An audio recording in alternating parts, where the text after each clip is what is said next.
Video like जरूर कर लीजिए और ऐसे वीडियो लगातार फ्री में पाने के लिए चैनल को तुरंत सब्सक्राइब कर लीजिए और बेल आइकन को जरूर टैप कर लीजिए ताकि आगे भी सारे वीडियो आपको मिलते रहे। यूट्यूब में फॉलो करते हैं तो प्लीज ये वाला फ्री टेलीग्राम चैनल जरूर ज्वाइन कर लीजिएगा। सारे नोटिफिकेशन सारे अपडेट यहीं पे आते हैं, ध्यान रखिए। Hello everyone, welcome to study for civil services. I am Ichha Mishra और ये वीडियो सीरीज चल रही है हमारी यूपी पीसीएस मेंस के बहुत जो इम्पोर्टेंट क्वेश्चंस हैं उनसे संबंधित। इसमें हम एक क्वेश्चन डिस्कस करते हैं। अगर आप इस सीरीज़ को अच्छे से फॉलो करेंगे तो आपको आंसर राइटिंग में बहुत ज़्यादा हेल्प मिलेगी। एंड साथ में ये जो हमारी सीरीज़ है ये बाइलिंगुअल है। अगर आप हिंदी मीडियम के हो या इंग्लिश मीडियम के, दोनों लोग ही इससे बेनिफिट ले सकते हैं। एंड इसको स्टार्ट करने से पहले मैं आपको बताना चाहूँगी कि आप हमारे पेड ग्रुप से जुड़ सकते हैं। यहाँ पर यूपी पीसीएस की कंप्लीट तैयारी कराने के लिए पीसीएस, आरओ, एआरओ, बीईओ के लिए हमारे यहाँ क्रैश कोर्सेज चलाए जा रहे हैं। उसको ज्वाइन करके आप पूरी तरह से अपना सिलेक्शन प्राप्त कर सकते हैं, राइट। और इसके अलावा पीपीएससी, यूकेपीएससी और एचसीएस से संबंधित भी कोर्सेज चलाए जा रहे हैं, आप उनको भी ज्वाइन कर सकते हैं। इनसे संबंधित अधिक जानकारी के लिए आप गिवन नंबर्स पर कॉल कर सकते हैं। और अगर आपने अभी तक हमारा फ्री टेलीग्राम चैनल नहीं ज्वाइन किया है तो इसे जल्द से जल्द ज्वाइन कर लीजिएगा, क्योंकि चैनल से संबंधित सारे अपडेट्स आपको यहाँ पर ईजिली अवेलेबल होंगे, राइट।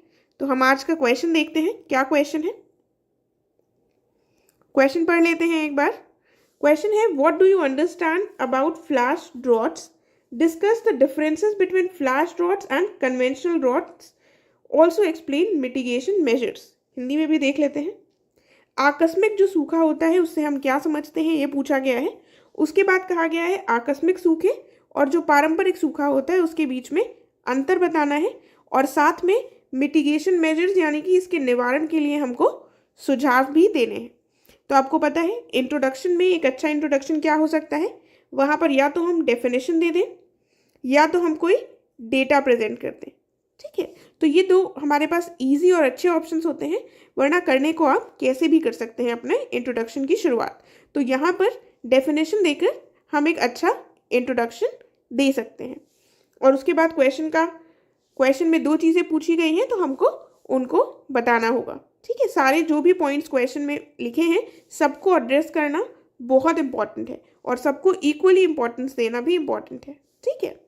तो हम डेफिनेशन में क्या लिखेंगे कि जो फ्लैश ड्रॉट होता है उसके बारे में डिफाइन करेंगे कि एक रैपिड ऑनसेट या इंटेंसिफिकेशन ऑफ ड्रॉट है।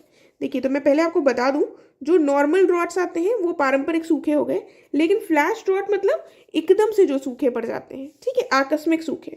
तो उसको हम डिफाइन कैसे करेंगे, उसको रैपिड ऑनसेट या इंटेंसिफिकेशन ऑफ ड्रॉट होगा and it is set in motion by lower than normal rates of precipitation.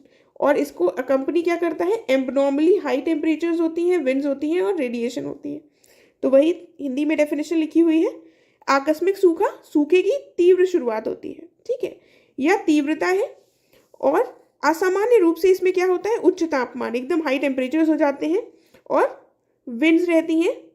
साथ में विकिरण के साथ वर्षा की सामान्य से कम दर के कारण, जो वर्षा होती है वो कम होगी तभी हमारा ड्रॉट पड़ता है। तो सामान्य से कम दर हो जाती है और ये सब कुछ काफ़ी रैपिड ऑनसेट होता है, जल्दी से होता है, इसीलिए ये फ्लैश ड्रॉट कहलाता है। तो ये स्टार्टिंग में डेफिनेशन दे देंगे हम।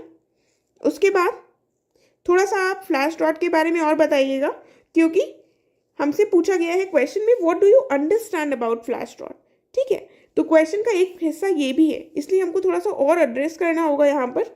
तो फ्लैश ड्रॉट के बारे में आप बता सकते हैं, कुछ पॉइंट्स और मेंशन कर सकते हैं।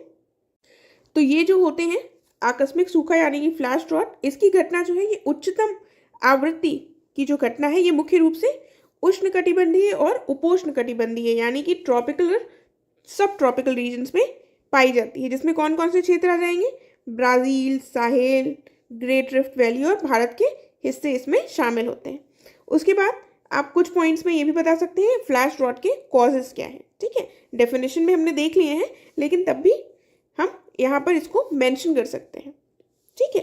तो lack of precipitation, increased temperature, depletion of soil moisture, monsoon break जो हो जाता है, delayed onset of summer monsoon, right. तो ये सारे कॉजेज हैं। तो हमारा ये जो पूछा गया था what do you understand by flash drought, वो वाला जो पार्ट है वो थोड़ा कंप्लीटली हम उसको कवर कर पाएंगे यहाँ पर, ठीक है। उसके बाद हमारा जो दूसरा पार्ट है क्वेश्चन का कि डिफरेंस बताना है फ्लैश ड्रॉट्स और कन्वेंशनल ड्रॉट्स में, वो हम एड्रेस करेंगे। तो क्या डिफरेंस है? पारंपरिक सूखा जो है ये वर्षा में गिरावट के कारण होता है, और जो आकस्मिक सूखा है ये कब होता है? ये तब होता है जब कम वर्षा के साथ असामान्य रूप से उच्च तापमान भी हो और पवन की गति या विकिरण में भी परिवर्तन हो, तब होता है हमारा आकस्मिक सूखा।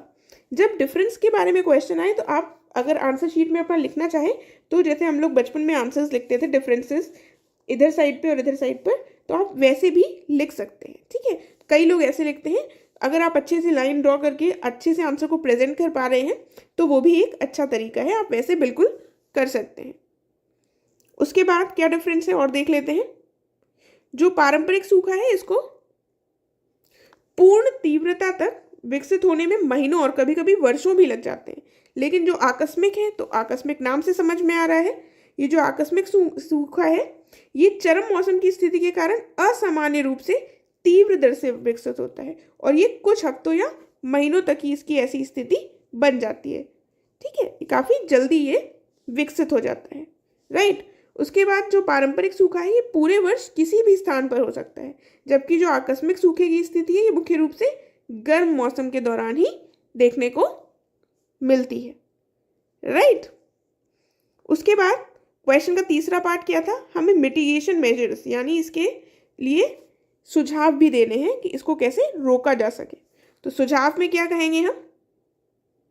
सुझाव में हम बता सकते हैं वाटरशेड मैनेजमेंट। वाटरशेड मैनेजमेंट यानी कि जल विभाजन प्रबंधन के उत्पादक तरीकों से हम जल के जो संसाधन हैं इनका बेहतर उपयोग कर सकते हैं, और उनको पानी को अगर हम स्टोर कर लेंगे तो सूखे की समस्या से आसानी से निजात पाया जा सकता है। तो ये हो गया। उसके बाद ऐसे सूखे के खतरे को नियंत्रित करने के क्रम में वर्षा जल संरक्षण, रेन वाटर कंजर्वेशन की बारिश होगी तो उसको हम कंजर्व कर लें, ये ट्रेडिशनल मेथड्स रहे हैं, इसमें कुछ नई बात नहीं है। अगर हम ये ट्रेडिशनल मेथड्स को ही अपनाएंगे तो भी हम इससे निजात पा सकते हैं जो आकस्मिक सूखे की घटना होती है, ठीक है। तो ये कुछ मेजर्स हैं, और देख लेते हैं और क्या है। देखिए जैसे हम कृषि करते हैं, और अगर हम ऐसी कृषि करें कि वो जो वहाँ की सॉइल हो, वहाँ की मृदा है, उसके हिसाब से अगर हम एग्रीकल्चर करेंगे तो जो सॉइल में पानी होता है, सॉइल के ऑर्गेनिक कार्बन है, उसको हम स्टोर कर सकते हैं, ठीक है। जो सॉइल का मॉइस्चर है उसको हम कंजर्व कर सकते हैं, यही लिखा हुआ है यहाँ पर। मृदा विशिष्ट कृषि अगर करें कि मृदा से स्पेशलाइज्ड वहाँ पर कृषि करें मृदा के अनुसार, तो मृदा में जो जैविक कार्बन है और आर्द्रता है इसको संरक्षित किया जा सकता है, और ये सहायक सिद्ध हो सकती है।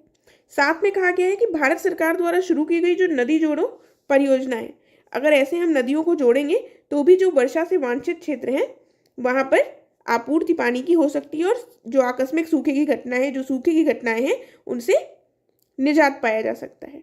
और बेहतर अगर हमारे पास पूर्वानुमान का मॉडल होगा तो भी हम इस समस्या का समाधान कर सकते हैं, राइट। तो ये हमने क्वेश्चन के तीनों पार्ट्स को अच्छे से देख लिया है, क्या क्या हमें लिखना होगा। हमेशा याद रखिएगा जो भी क्वेश्चन में पॉइंट्स पूछे गए हैं, ऐसा नहीं अगर आपको एक पार्ट अच्छे से आता है तो आप अपना पूरा आंसर उसी पार्ट पर लिखते हैं, ठीक है। सारे जितने भी पार्ट्स हैं क्वेश्चन के, सबके बारे में हमें बताना है और सबको इक्वली इम्पोर्टेंस देनी है, ठीक है, तभी हमें अच्छे मार्क्स मिलेंगे। उसके बाद कंक्लूजन में हम क्या कह सकते हैं? जलवायु परिवर्तन के कारण पिछले कुछ वर्षों में आकस्मिक सूखे में वृद्धि हुई है, इसलिए समग्र नीतियों को तैयार करना और चुनौतियों का मुकाबला करने के क्रम में वैश्विक प्रयासों का समन्वय करना समय की आवश्यकता है, ठीक है। यानी कि फ्लैश ड्रॉट्स जो है वो इंक्रीज हुए हैं पिछले कुछ वर्षों में क्लाइमेट चेंज के कारण, इसलिए समय की आवश्यकता क्या है कि हम एक होलिस्टिक पॉलिसी का निर्माण करें, साथ में ग्लोबल एफर्ट्स जो हो रहे हैं उनमें भी आपस में कोऑर्डिनेशन होना चाहिए, तभी ये जो समस्या हमारे सामने उत्पन्न हुई है, जो चैलेंज उत्पन्न हुआ है, उसको हम सॉल्व कर सकते हैं, राइट। तो ऐसे हमारा एक अच्छा यहाँ पर कंक्लूजन हो सकता है, राइट। तो ये हमने आज डिस्कस कर लिया है, अब हम मिलेंगे अपने नेक्स्ट वीडियो में। Thank you so much.